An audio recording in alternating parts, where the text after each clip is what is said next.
Hello and welcome back to Beyond the To-Do List, a podcast about productivity. I'm your host, Eric Fisher, and I'm excited to welcome to the show Courtney Carver. She's the author of Rest More, Stress Less: How to Live the Life You Actually Want, and the creator of the Be More with Less movement. In this conversation, we talk about how to slow down and prioritize rest, not just as a luxury, but as an essential part of productivity and creativity and life. Courtney explains the 3 seasons of gentle: rest, less, and rise, and how simplifying your life by reducing stress and decluttering can help you show up more fully to the things that matter. So if you're feeling overwhelmed or burnt out, or you need a fresh perspective on how to take better care of yourself and your energy, this conversation with Courtney Carver is for you. Well, it is my privilege to welcome to the show Courtney Carver. Courtney, welcome to Beyond the To-Do List. Hi there. I'm happy to be here. I was super excited to see your book and the email come through into my inbox. Gentle, rest more, stress less, and live the life you actually want. I mean, that's perfect. This isn't your first book, though, so I'm curious. You've been talking about this topic kind of a roundabout, but this is the first time you're talking about it more straightforward. What led you to saying, okay, this book, this time, let's go? Yeah, it's been percolating for a long time, and I was surprised because I didn't really recognize that it was until the idea came to me, as ideas do, in the middle of the night. I think it was about 3 a.m., so the middle of the morning, and I just woke up and really had a clear vision of the book. I didn't know all the bits and pieces, but I had a clear vision. I knew the title. That word gentle just really grabbed my heart, and I knew that would be the title of the book.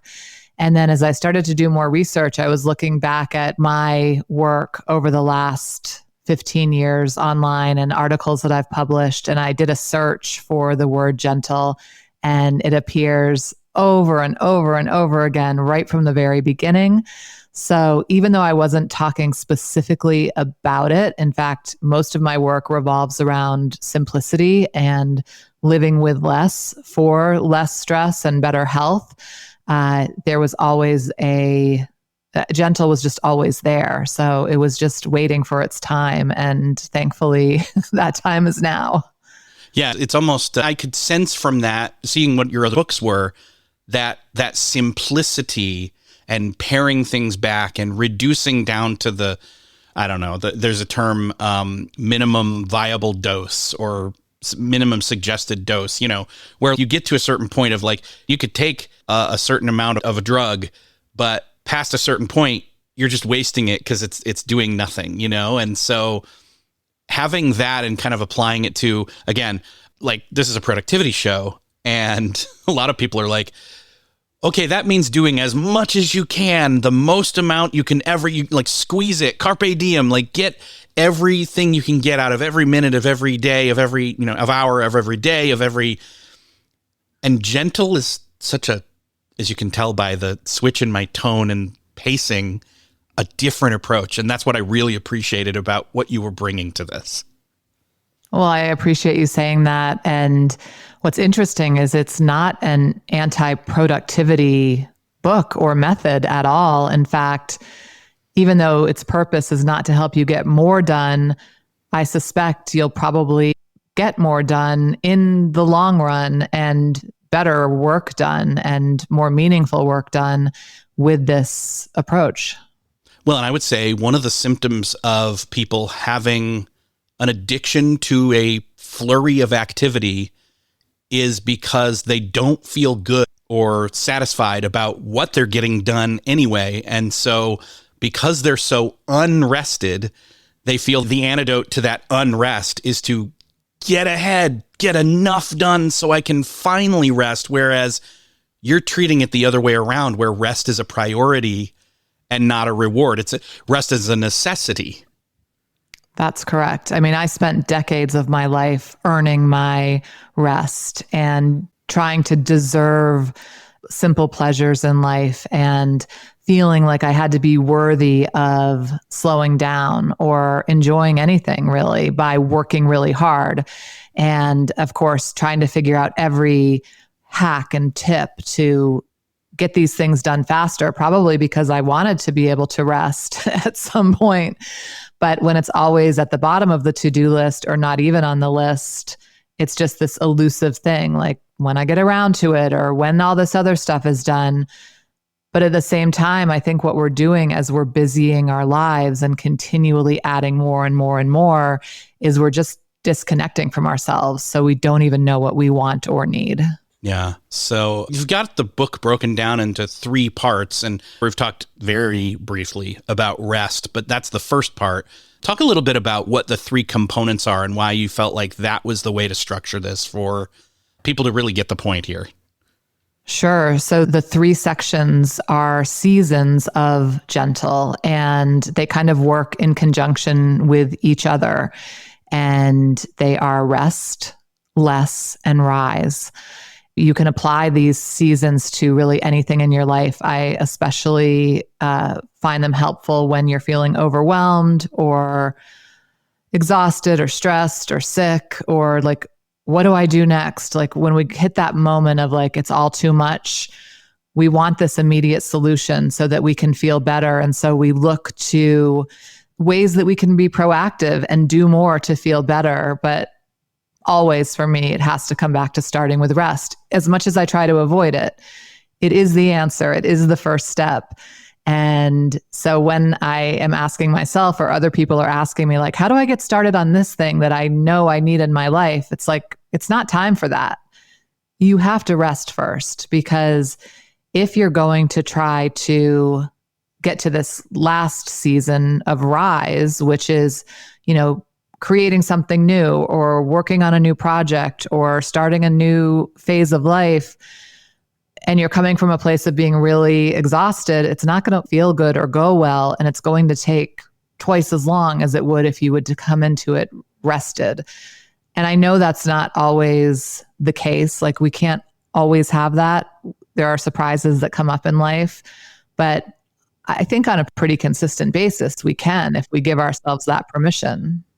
Well, and those things that come up are always harder to handle when you're not rested. I've always found the flexibility goes out the window because I'm exhausted. The mental acuity to triage a situation as it comes, again, that's completely missing if I'm exhausted, burnt out. It's so true. I mean, and I'm grumpy, so there's that. Yes, that's true. I'm also not easy to deal with. So, yeah, going back to rest, I really think that is, one of the things you mentioned earlier, rest is not antithetical to productivity. And I've been a firm believer of that now for years and have tried to incorporate different ways to have rest be a part of things. Why do you think we have such an aversion to it? Why do we, and I know you have personal experiences with this as well. Feel free to share any stories you want to, but what makes us feel so remember when I think back to when you're little or you have little kids, they don't want to take a nap or you don't want to take a nap when you're a little kid, you're going to miss out. But I think there's much more to it than that.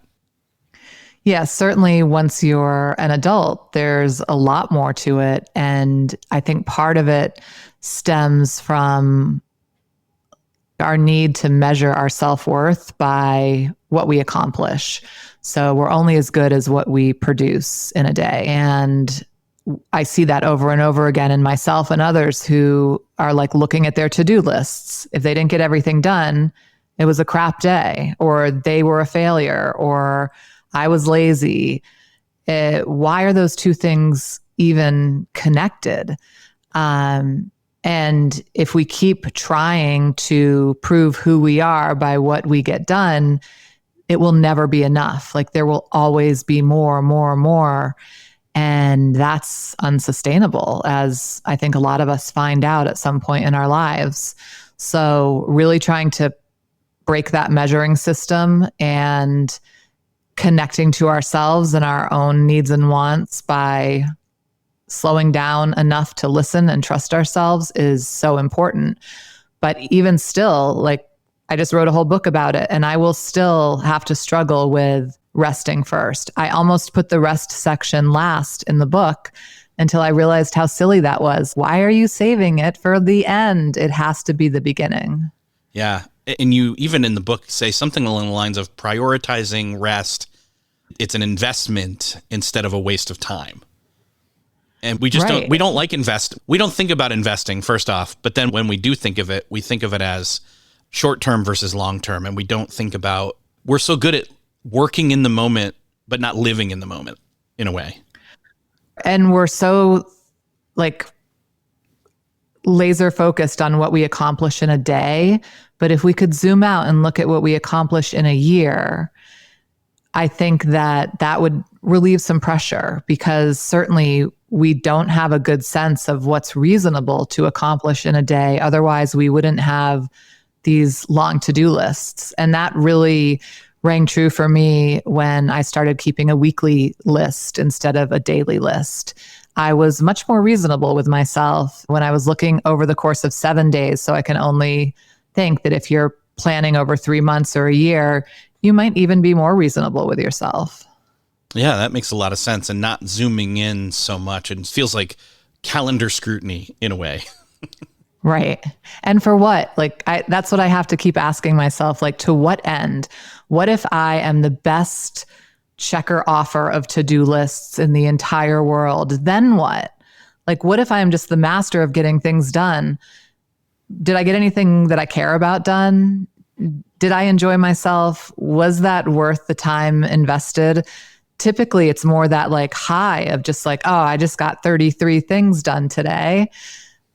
But if we just slow down and start asking ourselves some questions, I think we can see that there's a better way. Mm-hmm. Well, and it doesn't help that often a lot of us find ourselves working even remotely in cultures where culture at large, as well as business culture, that perpetuates it with praise for overworking and kind of a shaming of taking any sick days, whether they're literal sick days or mental health days. For sure. I mean, we have so many ways to prove that we overwork now as well, like sending emails all through the evening or checking in on things during off work hours, working all through vacation time. I think that's so common now. Nobody wants to come home to a full inbox. So they think, well, I'll just work through the trip and it won't be as bad to come back. And so we never even really get a good break anymore. And we're kind of competing with that by seeing everyone else around us do it. So we feel like we have to keep up, catch up to be in the game. At some point, I think we just have to say to ourselves that we don't want to play that game anymore. It's just really pointless. For somebody who just can't seem to, like, even when they're resting, like, even if they think of resting, here's a hypothetical. I'm going to sit down on a comfortable couch and I'm going to do something that, even though is contextually possibly junk food-esque, like watch TV, can be very restful, can be disengaging for a lot of people, including myself. But then you throw in the extra piece where then they pull their phone out and they're either doing work or scrolling, and then they're splitting their attention. And so then you're doing no resting. In fact, you're sitting there wasting time, and then you feel guilty about that, and it all kind of snowballs.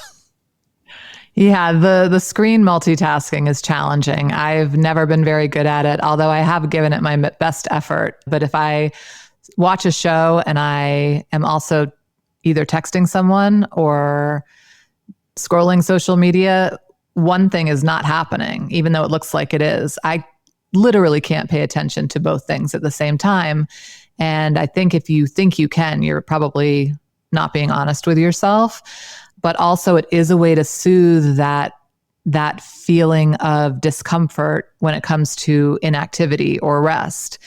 And you said guilt, which I think is a term that we all use around resting, especially like if we just want to lay down in the afternoon or we want to read a book or take a walk, whatever feels restful to you, we feel guilty because we should be doing other things. And I think that if we could redefine that word, guilt, as discomfort, it might put things in better perspective, because it's uncomfortable to take care of yourself if you're not used to taking care of yourself. But what I've noticed over many, many years of trying to do less, even when I was working for someone else, is that no one really notices. Because if you're giving, and I'm not good at math, so I don't know if this is possible, but if you're giving 110% at work, no one's going to really notice if you give 85 or 90%. If you take a break during the day, and I know this doesn't work in every single position, but for a lot of us, we have more flexibility than we think. You can take more time for yourself than you think you can. And I would call out even I believe it's the Pareto principle, where 80% of the results come from 20% of the work. And so if you do your research on your role and you know which things are the most effective, which things you do yield the most results, well, then you can cut out some of that activity and use that as restful time to be able to then execute on that 20% even more so, or and the math then works. The magic math works out then too. Yeah. I mean, I could work all day, every day on my job, and I really like what I do. So there might be some joy in that too. But I know that at least half of the time, to keep myself busy, I'm just going to be checking email over and over again, or doing things that don't have a lot of meaning to me or really anyone else. So I'm much less interested in the busy work and filling the time with work than, okay, here are 3 hours that I can really devote to writing or communicating, or make it meaningful and not try to fill all the time. And that's why I don't feel guilty that I don't work 9 hours a day or 8 hours a day or 7 hours a day. I know in the book early on, you give somewhere in there a challenge to set a timer for 10 minutes. And they know this is going to be something that people are going to feel that, guilt/discomfort. And it's kind of getting people used to feeling that, but then getting past that feeling into the actual benefits of rest. Can you describe that challenge a little bit? Sure. So, yeah, I think it's not even 20 pages into the book. I invite readers to put the book down and stop doing anything else and rest for 10 minutes, whether they grab a pillow or, a blanket and just lay down somewhere for 10 minutes. If you're not used to this, it's going to feel like an eternity, most likely. But starting to establish that idea of, I can set aside a little bit of time to kind of disconnect from what's going on with my job or anything else and just connect myself, I think is so important. And while hard to do at first, wow, it's easier. It definitely gets easier. Are there any other minor, I know we can broaden out into the rest of the week and broader time designations, but are there any other small, brief reps or practices that we can practice like that one? Scheduling rest. Like, we love to honor our calendars and planners. So why not put a 10-minute block of rest on your calendar every day for a week or a month? And if it feels good, then the following week or month, make it 12 minutes. Really thinking about increasing in tiny increments, because I think one of the problems we have is wanting to make change too big, and then we don't do it at all because it's too much. So just raise it by a minute or two instead of another half hour. So getting it on your calendar, I think, is essential. And then one of the other things I know that you talk about, and I really love this concept, and I had never heard of it before, was the Scandinavian tradition of Little Saturday. Can you explain what that is? Yeah, I really liked this too. It's usually practiced on a Wednesday night, midweek, where people do something a little special or a little different, whether they go out or just mix things up in a different way. So they're not just working for the weekend or trying to push through until the weekend. There's a little extra joy in the week to celebrate and connect. Like I said, some people will go out. My husband and I just decided that on Wednesday nights, we'd have a little Saturday by ordering food in and watching a movie from a list of some of our favorites. Like we each made a list of our favorite movies, and then we're kind of rotating between the lists. So it's just kind of a nice way to break up the week, but also to remind yourself that you, again, don't have to earn the weekend. You can enjoy yourself before then. Yeah. And I hadn't ever thought about that. I'd heard a lot about being intentional with your weekend. I'd heard a lot about not just working through the week and living for the weekend. But this felt like, oh, this is a very unique concept. And I love those Scandinavian. I might actually think I am part Scandinavian. So I kind of felt a resonance there as well. That's great. So, yeah. And I think that's the thing is like, you're talking about that 10-minute challenge, scheduling things on our calendar. In fact, one of the things that I notice is unless I think it's not that I don't do it, but I especially need to do it, is schedule a lunch break. And a lot of people need to do that as well. I think you probably have the same problem, I think. Actually, I don't have a problem taking lots of breaks for myself anymore, but it was certainly a work in progress.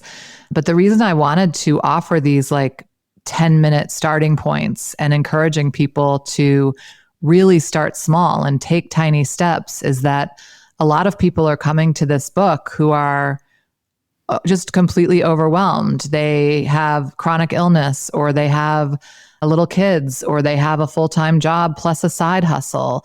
They're to the max already. And so to come up with ideas that are totally not approachable or manageable makes no sense. And I think that almost any idea is possible if you make it tiny enough and you're willing to see that it's not all about getting the immediate benefit, but it's about building the habit, and it has to start small. There's no way around it. Yeah. Well, and you mentioned energy management as well as chronic illness. And that's one of the things that comes up when you start talking about the part where you count your spoons. Can you explain what that means? Sure. So I have multiple sclerosis. I was diagnosed in 2006. I haven't had any disease progression since 2008, which is amazing and remarkable. Yeah. And I'm so happy that I feel well. But I know in those beginning days, and from talking to a lot of people dealing with chronic illness, that you don't have the same amount of energy as you once had or as the people around you have. And this idea of counting your spoons comes from a woman, I think it's Christine Miserandino, and she was trying to explain to a friend what it was like to have this limited energy. And so just like we have a good sense of our time, measuring our time and our dollars, but when it comes to our energy, it's just like this free for all. Like I'm just going to go for it all day long until I fall asleep. But what she does is she assigns a spoon for a certain number of units of energy. And she said, on some days, like making breakfast might be 5 spoons. And if I only have 10 spoons for the day, I know that this is what I have left over. And when you are in the midst of a relapse, or you're sick, or you're just overextended for other reasons, you have less to give. And I don't think it's our job to give our all or give 100% every day, which is kind of, I think, what we were spoon fed growing up. Like, do your best, give it your all, but then there's nothing left for us. So by thinking about how much energy you have on a certain day, you might be able to shift your day a little bit to more low energy tasks, or potentially canceling a couple of appointments, or whatever you need to do to manage that, because it's so much harder to recover from expending all of your energy. That just takes so much longer.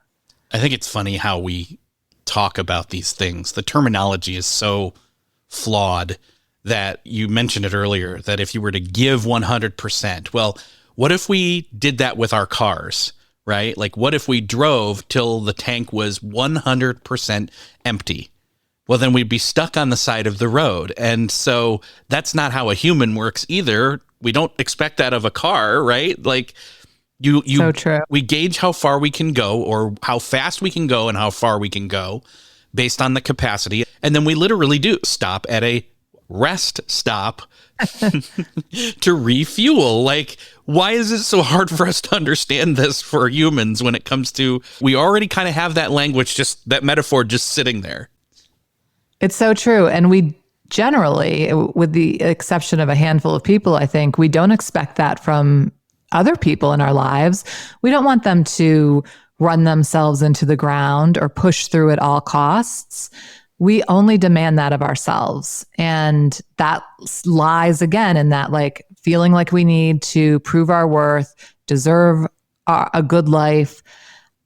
That's how we've come to view it. But it doesn't work. I don't know how else to say it. It doesn't work like that. Yeah. So what are some ways that we can go through daily, but also maybe weekly, gauging our energy levels? One, in terms of awareness, but also in terms of planning strategically with an approach to mindful energy choices. I think that we definitely overestimate how much we have to give. Like, just because we can doesn't mean we should. So really thinking about how you want to feel at the end of every day, but also recognizing that you don't have the same type of output every single day. Like, it depends on how you sleep, what you eat, who you interact with, what your activity level is. And I've never had the experience where I can have the same version of creative output every single day. It's actually usually one solid day a week, and then the rest are maybe, I don't know, half that. It just, maybe some people have a better, a different version of that. But I think knowing that it's a little unpredictable and building in margin to accommodate for that, what's the harm? Like, what's the harm in having a little more free time or a little less to do? Yeah, you bring up the word margin. To me, that makes me feel of that's that rest stop. That's that trip planning. In other words, where you say, okay, for the week, like you were saying, I look at the week and I know what I need to get done this week, and that's a lot more gentle than looking at daily. But then for some of us, still saying, okay, well then how do I parse out what's on each of those days without overloading? And, you know, what time of day am I starting? How far into the air quotes trip can I get to that day? And then what am I going to do to replenish my tank?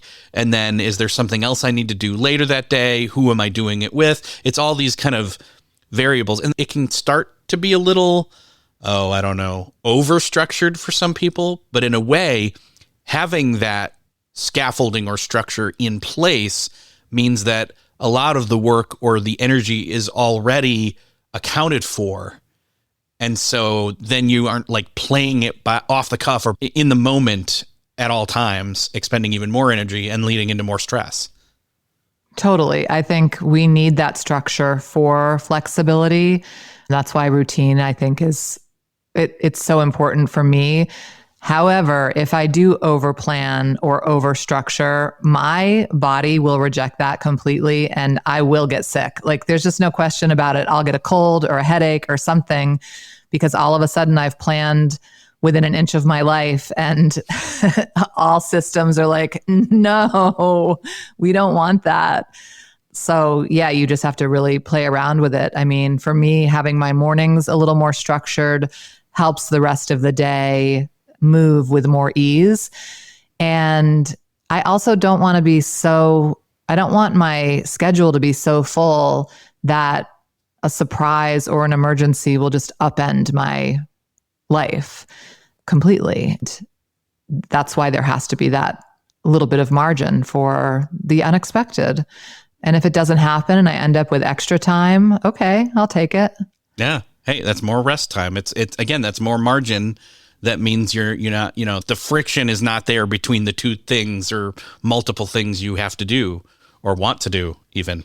We talked a second ago, I mentioned the word stress. I know that that's a lot of also what else is in the book is stressing less. In fact, again, that's part of the title.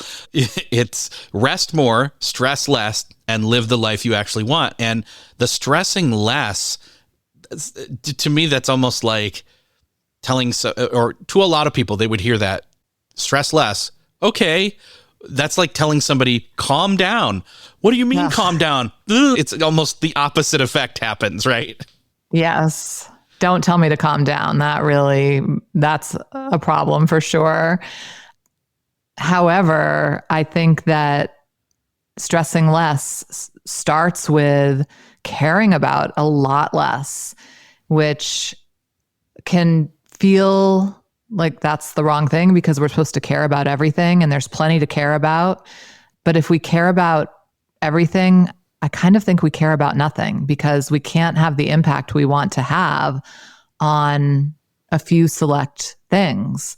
So that's where this less section comes in, not just, less stuff in your house through decluttering, but fewer things on your calendar, less trying to bounce from thing to thing to thing to thing. And that's that's the culture we live in now between social media, breaking news.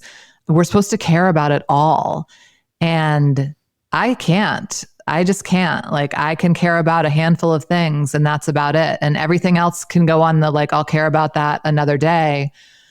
But it's almost rude to expect everybody to care about everything because then everyone's just running around busy but accomplishing nothing. Yeah, it's even outside of the task list. You notice something. In other words, everything that comes up is of equal importance as everything else that comes up. And so you have to kind of pick and choose and carefully curate not only which channels you're going to allow to flow into your life information wise or relationship wise, but it's also then, okay, how much of that chosen channel am I going to, what interval am I going to check email? And then even drill down into even if I just pick one channel and I just mentioned email, so I'll go there, which messages am I going to care about in that channel? The answer is not many. Email is a disaster. I don't want to get too far off topic, but I do have an email hack that works really well for me that I'll share if you're interested. So when I open email, what I used to do is just look at every single email to see which ones I wanted to care about or not, which ones I was going to respond to or not, how to respond to them. It could have been my full-time job. And then I started doing this other thing, which works really well. Two things, really. One, I took email off my phone many years ago. It's so nice. I put it back on for a minute during this book launch, and I was just reminded about how disruptive it is, even without notifications on. If I'm going somewhere or I have a minute to myself, my brain is we should check the email. It's right in your hand. Look at it. And then I never really act on it because I don't want to type a full email on my phone. So I've looked at it. It's now in my brain, but I have to go back, get on my computer, and then type the email. Anyway, it's off my phone again. So that's number one, no email on my phone. And number two, when I open an inbox, what I will do is select all, and then I'll have this little fantasy of just clicking delete. But instead, what I'll do is just scan through and uncheck anything I want to look at and then hit delete. So it's kind of reverse engineering. So I select all as if they're all going away, and then I'll deselect a couple or a few that I want to keep. It's mostly not great stuff in there. So it's easy to delete a lot. And the only risk is that I'm going to delete a good email. But in my whole history of being on email, if that's happened, the person will email me again, just following up. Yep, definitely. That's inevitable for me as well. Yeah. And maybe there are some jobs where you can't do that. Like every email is important, but not in my line of work. Like no one's life is on the line with whether or not I open an email. So that just helps me very quickly be like, here are the things I care about today. And then I will act on that and then get out. Yeah. I've gotten to the point where I've created a lot of rules in my email where as it comes in, there are certain things that skip the inbox. In other words, archive it, but put it in this folder. And then I'll go check that folder maybe once a day or once a week. That way, those aren't showing up in my inbox. The inbox then is so much smaller. When I see that much less is coming in, I can check it less. I give myself permission to check it less. But I love that idea of when you first go in there. One, I love not having it on the phone. Two, I love that the way you're doing it when you first enter into the inbox. That's great. That's a great tip. Yeah, it feels good. But to go back to limiting how things are coming in, we have to look at the when as well. If you wake up in the morning and grab your phone and you're in the news, that's guide your day. Yeah. Well, and you know, I don't want to go off on a news tangent, but I've been thinking about this a lot lately. And since the news is always there, why check it at all? Well, honestly, why check it at all is kind of my take at this point, because you can't pay it. I mean, and things repeat and so on and so on. I really get to the point where it's like, if something's important enough, I'll hear about it from somebody else. Somebody else that I care about will filter it for me and tell me, hey, pay attention to this. Okay. At least it's passed through somebody else first. I don't know. I don't want to go down that road, the rabbit hole of that too much, but it's always there. You can always go check it some other time. So why do it now? Right.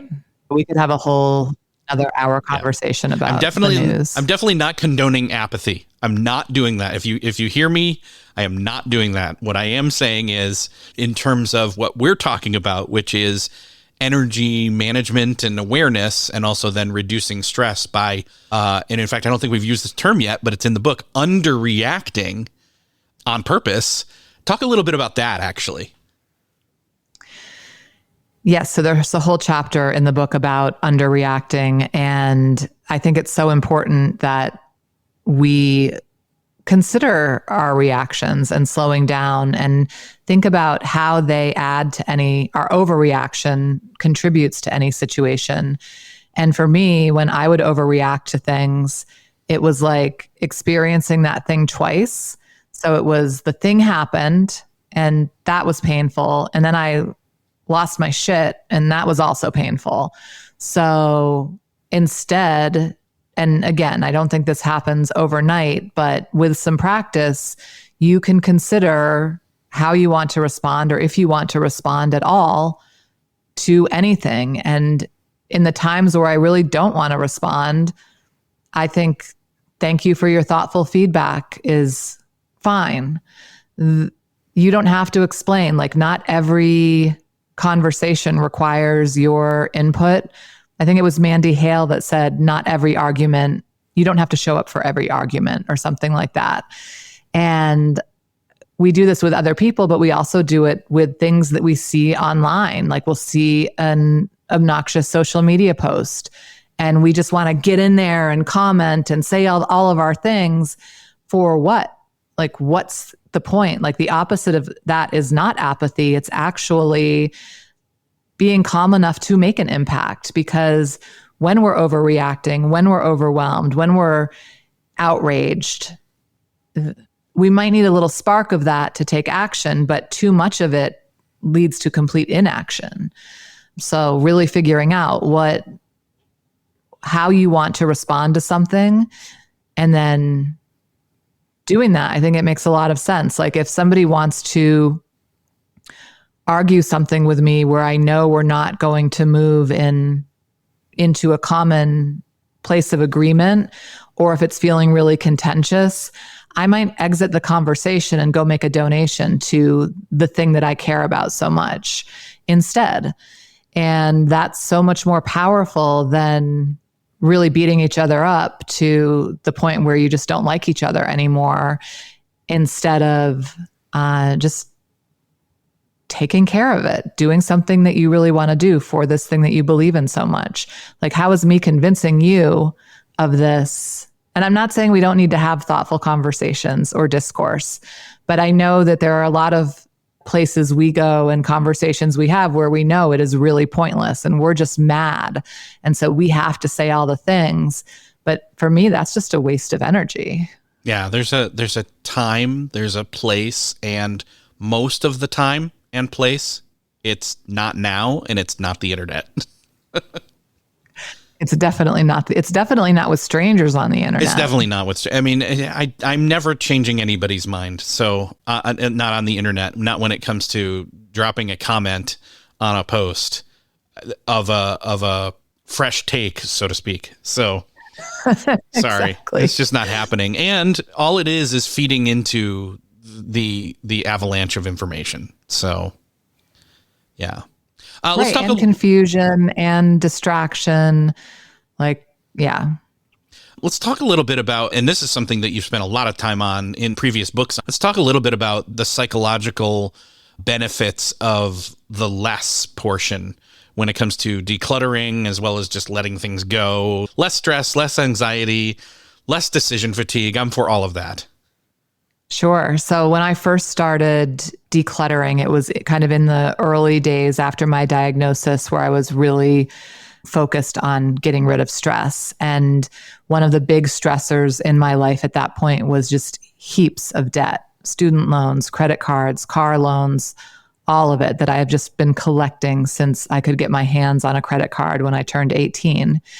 And getting rid of that debt, it took a few years, but during that time, I wasn't shopping and bringing more stuff in. And I was really starting to take a good look at my stuff in my home. And I had never thought of that stuff as stressful until then, when I realized, like, oh my gosh, this stuff is just always reminding me of that debt, of that discontent that I had, where I felt like I always needed something else to make me feel happier or more successful, or whatever it was that I was trying to prove at any given time, or whatever feeling I was trying not to feel. And so I started getting rid of stuff that I didn't care about in my house. And I thought it was so much fun that I just kept doing it until we got rid of so much stuff that we had too much house. Like, we had empty rooms in our house, and ended up downsizing to an apartment that was less than half the size of the house we were in when we started this. And then years later, we moved again, kind of during the pandemic. We moved outside of the city into a house, much smaller, still half of our original house. And now it's just so nice because I never lose my keys. I know where my glasses are. Sometimes I'll be looking for my phone when I'm on my phone, but I think that's not a stuff problem. Yep. That's just me. And it comes back to that, like, how much stuff am I going to allow to steal my attention? Like, do I want to clean and take care and ensure and worry about and manage all of these things? Or do I want to enjoy my favorite things? And that comes down to the clothes I wear, to my coffee cup, my water bottle that I use every day. I don't need 50 backups of coffee cups or water bottles or scarves or sunglasses. I can just enjoy my favorite one. Yeah. And it's important to note that you're not saying that there's this one size fits all, ratio of humans to stuff in the house kind of thing that you must, rigidly adhere to. It's more that overall, at large, we're a consumer society, a capitalist society, and we've fallen for all the trappings of that. And we overall have just more stuff than we probably need, and we just don't even think about it. Yes, that is exactly right. And I think that different people need different stuff. I mean, if you are home with children, you need more things than I do. There's no question about it. Or if you love to do crafting or other things that require stuff that I might not need, and vice versa. Like I ski, I live in Utah, so I ski every year. And so I have lots of equipment around skiing. You might not need that if you live in California, maybe parts of California. How about Florida? You won't need ski equipment there unless you travel to ski. Yeah. You say this in the book that our space should serve us, not the other way around. What are some of the ways that we can, from this healthy, emotional, and less stressful kind of approach, start thinking about what it is that we should keep or what it is we can simplify and get rid of? Yeah, I mean, I think first recognizing that letting go can be hard is really important, because there's a lot out there that suggests it should be easy just to discard your stuff. And I don't think that's the case. We put a lot of meaning on our stuff. We have lots of stories about our stuff. We've spent a lot of money on our stuff. So letting go of it is probably going to be challenging. There are ways to make it a lot easier. And I think one of the number one ways is when you start decluttering, if you have the space and the time to do this, instead of trying to figure out what you're going to sell, what you're going to donate, what you're going to hold on to, instead, get rid of as much as you can into storage boxes and bags. Anything that you're not sure about, put it in the box, get it out of sight for a couple months. Don't label your boxes. Just write something like donate after 60 days or reassess after 60 days. Chances are you're not going to miss any of it. And if you're anything like me, you won't even remember what you put in a lot of the boxes. So that gives your brain a break from worrying about this mistake that you might make. And being able to just to let that go without that stress, I think is really helpful. Like, why make it more stressful? That's not how I did it in the beginning. I didn't really think of it actually at first. So I just started with the easiest stuff. What stuff don't I use at all? What duplicates do I have? How many wooden spoons do I really need in my life? Just try to be realistic about that. And like, also, what do I really never use? Like, I haven't used that dehydrator in 3 years. Am I going to start making my own potato chips tomorrow? Probably not. Asking yourself, like, am I going to use that punch bowl that I got 20 years ago and have never used since? And then as you're letting go of that easy stuff and creating some space, you can start thinking about what you really want in your life. And then it's even easier to keep releasing things and moving on to more challenging categories. Yeah.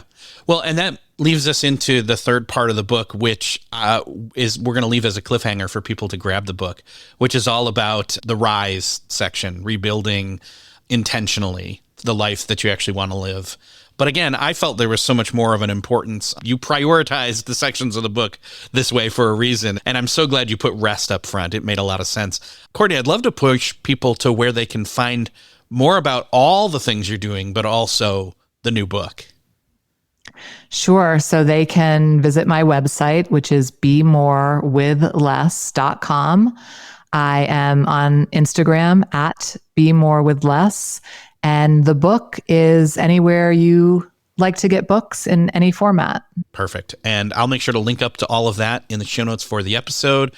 Courtney, it's been great talking with you. And I'm just glad there are more people talking about this topic like this, with this approach. Thankfully, you're doing that. So it's been great talking with you. Thanks for sharing your experience and your insights. Thank you.